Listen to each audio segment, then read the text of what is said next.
Hello दोस्तों, welcome to my new channel. कैसे हो आप सभी लोग? आई होप कि आप सभी लोग अच्छे हों। तो आज मैं लेकर आई हूँ आपके सीईटी के लिए राजस्थान इतिहास का मॉडल पेपर, जो पूरे 50 क्वेश्चन का है, पूरे 50 प्रश्न है। तो वीडियो के अंत तक जुड़े रहिएगा। मुझे आशा है कि आपको वीडियो अच्छा लगेगा। अगर वीडियो अच्छा लगे तो लाइक और चैनल को सब्सक्राइब जरूर करना। तो बिना कुछ देरी की शुरुआत करते हैं। पहला प्रश्न है हमारा, भारत की स्वतंत्रता से पूर्व राजस्थान का संपूर्ण प्रदेश किस नाम से जाना जाता था? तो भारत की जब स्वतंत्रता से पूर्व राजस्थान का संपूर्ण प्रदेश किस नाम से जाना जाता था? तो इसका सही आंसर होगा बंग प्रदेश, मध्य प्रांत, राजपूताना या संयुक्त प्रांत। तो इसका सही आंसर होगा वो होगा राजपूताना। 6 नंबर ऑप्शन एकदम सही। अगला हमारा प्रश्न है, राजस्थान के इतिहास के प्रणेता किसे कहा जाता है? राजस्थान का इतिहास है, उस इतिहास का प्रणेता या जनक जनक किसे कहा जाता है? तो हमारे पास ऑप्शन है Herodotus, colonel James Tod, George Thomas या इनमें से कोई नहीं। तो इसका सही आंसर होगा वो होगा कर्नल जेम्स टोड, घोड़े वाले बाबा, जिसे राजस्थान का इतिहास का जनक कहा जाता है। अगला प्रश्न है हमारा, मुगल सम्राट अकबर ने 1572 से 1573 ईस्वी में जोधपुर का प्रशासक नियुक्त किया था। अच्छा, मुगल सम्राट अकबर ने 1572 ईस्वी में जोधपुर का प्रशासक किसे नियुक्त किया था?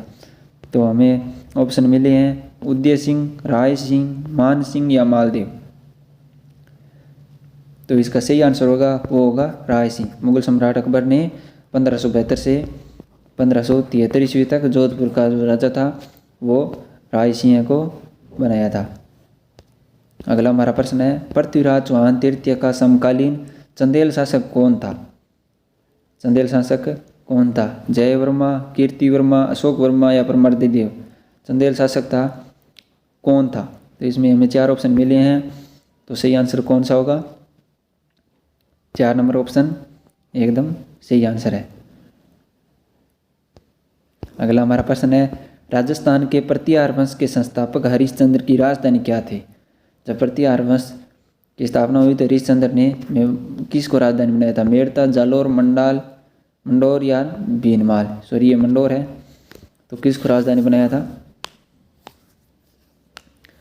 तो प्रतिहार वंश ने हरिश्चंद्र ने मंडोर को अपनी राजधानी बनाया था। अगला हमारा प्रश्न है, राजस्थान के किस शासक को अंतिम हिंदू सम्राट कहा जाता है? अंतिम हिंदू सम्राट? पृथ्वीराज चौहान तृतीय, अजयराज वासुदेव चौहान या बिसलदेव चौहान? तो इसका सही आंसर होगा वो होगा एक जो अंतिम हिंदू सम्राट राजा था।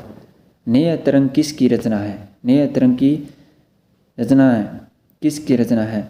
महाराजा राय सिंह, पृथ्वीराज चौहान, महाराजा जसवंत सिंह या राव बुद्ध सिंह? तो इसका सही आंसर होगा वो होगा राव बुद्ध सिंह। राव बुद्ध सिंह ने नए तरंग की रचना लिखी थी। अगला हमारा प्रश्न है, मुगल सम्राट अकबर ने किस राजपूत शासक को राय की उपाधि प्रदान की थी? अकबर ने किस राजपूत शासक को राय की उपाधि प्रदान की थी? महाराजा राय सिंह, महाराजा सूर सिंह, महाराणा प्रताप या महाराजा गंगा सिंह? तो इसके लिए हमें 4 ऑप्शन मिले हैं। आप कमेंट करके ज़रूर बताना कौन सा ऑप्शन सही है। इसका सही आंसर होगा वो होगा महाराजा राय सिंह। ए नंबर ऑप्शन है जो इसका एकदम सही है, जो मुगल सम्राट अकबर ने इस शासक को राय की उपाधि प्रदान की थी।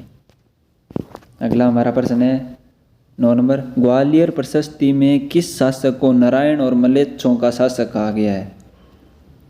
ग्वालियर प्रशस्ति में किस शासक को नारायण और मलेच्छों का शासक कहा गया है? तो इसके लिए हमें ऑप्शन मिले 4। ए नागभट्ट प्रथम, 2 नंबर ऑप्शन है मीर भोज प्रथम, सहवत्सराज, दय रामभद्र। तो कौन सा सही होगा आप कमेंट करके ज़रूर बताना।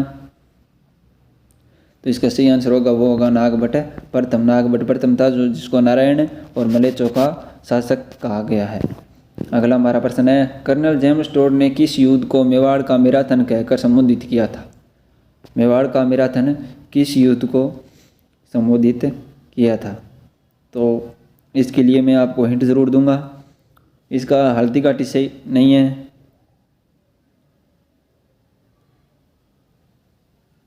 और सारंगपुर का युद्ध है ये भी नहीं है। हमें ऑप्शन मिलते हैं 2 खानवा और दिवेर।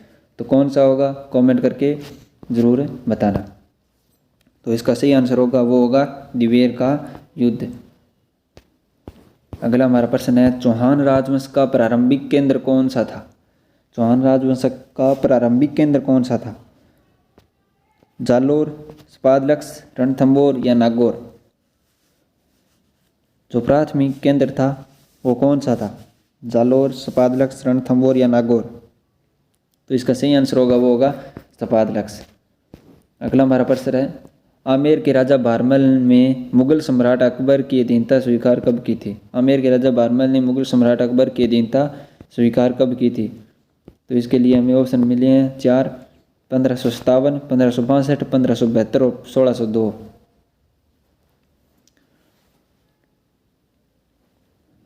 कब की थी दोस्तों, ज़रूर बताना।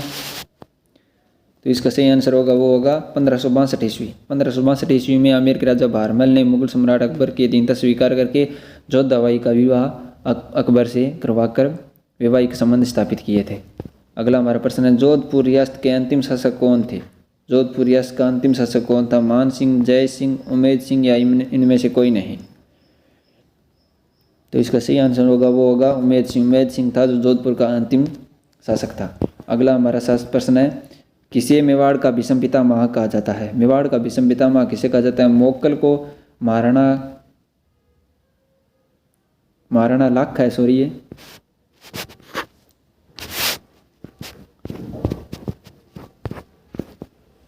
युवराज चूड़ा या रणमल? भीष्म पितामह किसे कहा जाता है? तो इसका सही आंसर होगा वो होगा राव चूड़ा। राव चूड़ा को मेवाड़ का भीष्म पितामह कहा जाता है। अगला हमारा प्रश्न है, कछवाहा राजवंश के प्रथम राजधानी कहाँ थी? कछवाहा राजवंश की प्रथम राजधानी कौन सी थी?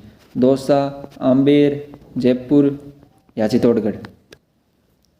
तो कछवाहा राजवंश की प्रथम राजधानी थी वो थी दौसा। कछवाहा राजवंश आमेर जो जयपुर में थे उनकी प्रथम राजधानी थी वो थी दौसा।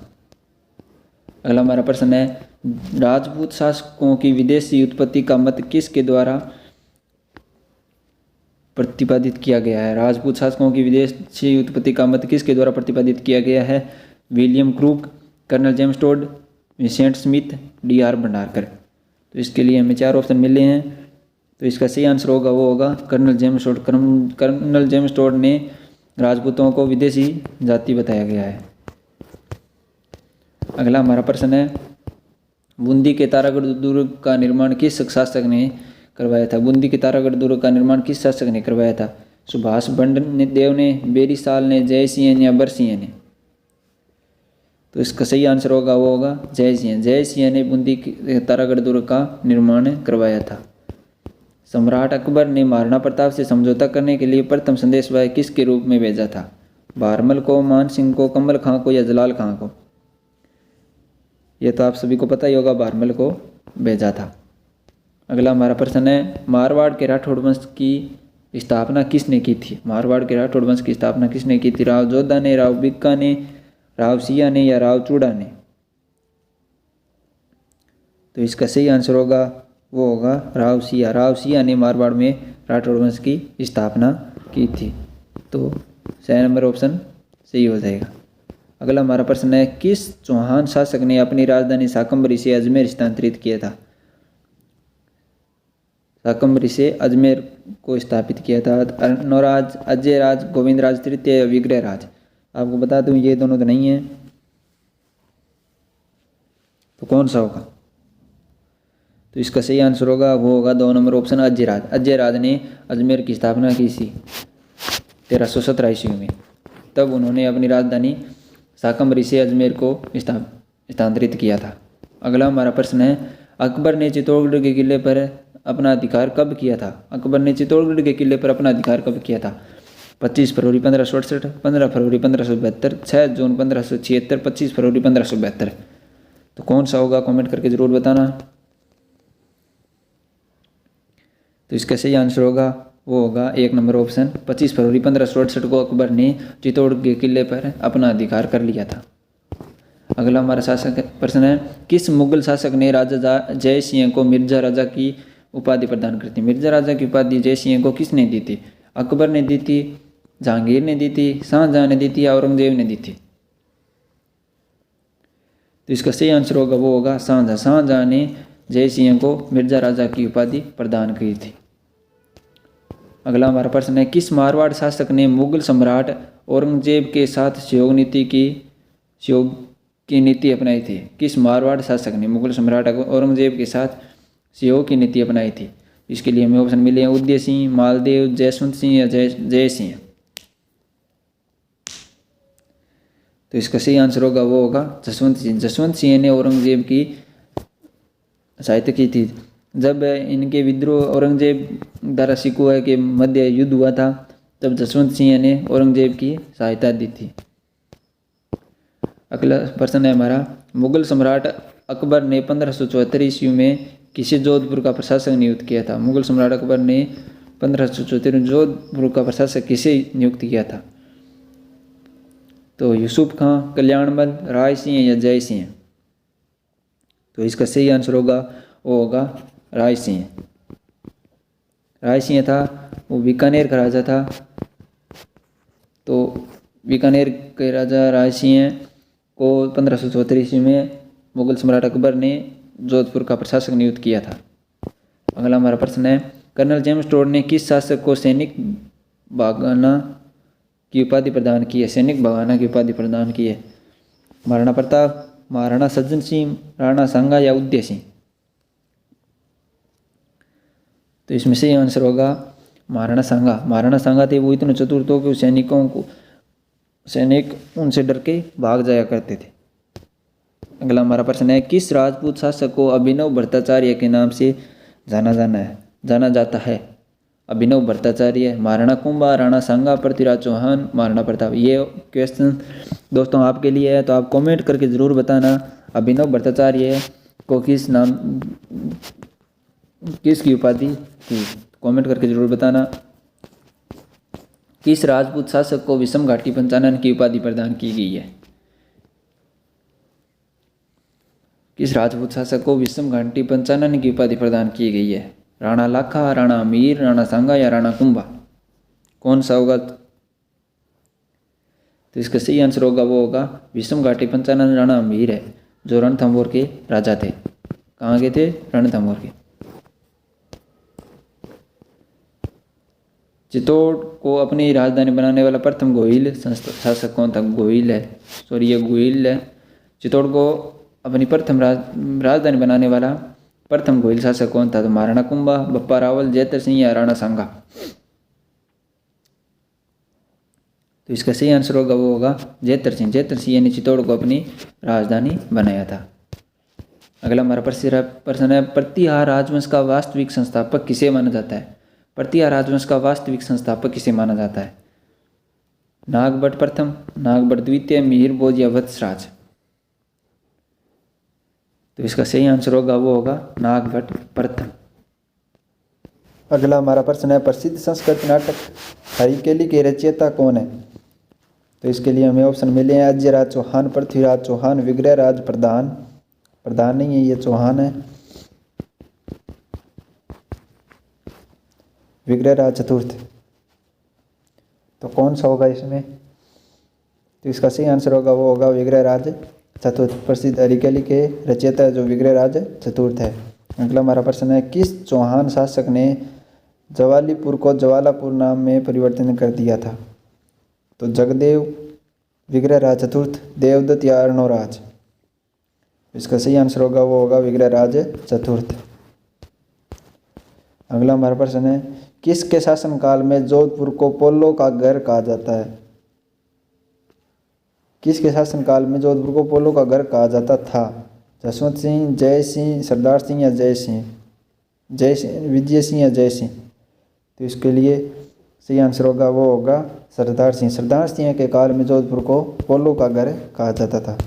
अगला हमारा प्रश्न है, किस बूंदी नरेश ने अपने जीवन काल में ही अपनी स्वर्णम प्रतिमा बनाकर उसका दाह संस्कार करवा दिया? किस बूंदी नरेश ने अपने जीवन काल में अपनी स्वर्णम प्रतिमा बनाकर उसका दाह संस्कार करवाया था? राव उमेद सिंह, राव बर सिंह, राव बुद्ध सिंह या राव भाव सिंह। तो इसके लिए सही आंसर होगा वो होगा राव उमेद सिंह। उमेद सिंह ने अपने जीवन जीवन काल में ही अपना दाह संस्कार करवा लिया था स्वर्ण प्रतिमा बनाकर। अगला हमारा प्रश्न है, किसके राज्याभिषेक को राजमहल की क्रांति के नाम से जाना जाता है? राजमहल की क्रांति के नाम से जाना जाता है। महाराणा प्रताप, राणा उदय सिंह, चंद्रसेन, मालदेव। तो इसका सही आंसर होगा वो होगा महाराणा प्रताप, क्योंकि जब उदय सिंह की महाराणा प्रताप के पिता उदय सिंह की मृत्यु हुई थी, उसी दिन महाराणा प्रताप का राज्याभिषेक हुआ था। तो उसी दिन के बाद वहाँ पर क्रांतियाँ शुरू हो गई थी, इसीलिए इसे राजमहल की क्रांति के नाम से जाना जाता है। अगला हमारा प्रश्न है, किस कोटा नरेश ने कोटा एवं शेरगढ़ का नाम नंदग्राम एवं बरसाना रखा था? किस कोटा नरेश ने शेरगढ़ का नाम एवं कोटा का नाम नंदग्राम एवं बरसाना रखा था? उमेद सिंह, भीम सिंह, सुरजन सिंह या राजेंद्र सिंह? तो इसका सही आंसर होगा वो होगा भीम सिंह। भीम सिंह ने कोटा का नाम नंदग्राम और शेरगढ़ का नाम बरसाना रखा था। अगला हमारा प्रश्न है, हल्दी घाटी युद्ध के पश्चात महाराणा प्रताप ने मुगलों के विरुद्ध कहाँ से प्रतिरोध जारी रखा था? कहाँ से प्रतिरोध जारी रखा था, अर्थात कहाँ पर उन्होंने अपनी राजधानी बनाई थी? तो जब मुगलों से सबसे ज़्यादा हल्दी घाटी युद्ध के बाद युद्ध ज़्यादा शुरू हो गए थे, तो उन्होंने कहाँ अपनी राजधानी बनाई थी? तो कुंभलगढ़, देवगढ़, गोकुंदा या चावंड? तो इसका सही आंसर होगा वो होगा चावंड। तो महाराणा प्रताप ने चावंड को अपनी राजधानी बनाया और वहाँ से अपने चित्तौड़गढ़ को छोड़कर बाकी सारे अपने जो दुर्ग थे वो उन पर अधिकार कर लिया था। अगला हमारा प्रश्न है, जयपुर के किस कछुआ शासक ने 1818 ईस्वी में ईस्ट इंडिया कंपनी के साथ संधि किया था? तो पृथ्वीराज चौहान, प्रताप सिंह, महाराणा जगत सिंह द्वितीय या महाराजा विष्णु सिंह? तो इसका सही आंसर होगा वो होगा महाराणा जगत सिंह। महाराणा जगत सिंह ने 1818 ईस्वी में ईस्ट इंडिया कंपनी के साथ संधि की थी। अगला हमारा प्रश्न है, किस प्रतिहार शासक ने अपनी राजधानी मंडौर से मेड़ता स्थानांतरित किया था? किस प्रतिहार शासक ने अपनी राजधानी मंडौर से मेड़ता स्थानांतरित किया था? नागभट्ट प्रथम, नागभट्ट द्वितीय, वत्सराज या हरिश्चंद्र? तो इसका सही आंसर होगा वो होगा नागभट्ट प्रथम। नागभट्ट प्रथम ने अपनी राजधानी मंडौर से मेड़ता की ओर स्थानांतरित किया था। तो 1 नंबर ऑप्शन है वो सही हो जाएगा।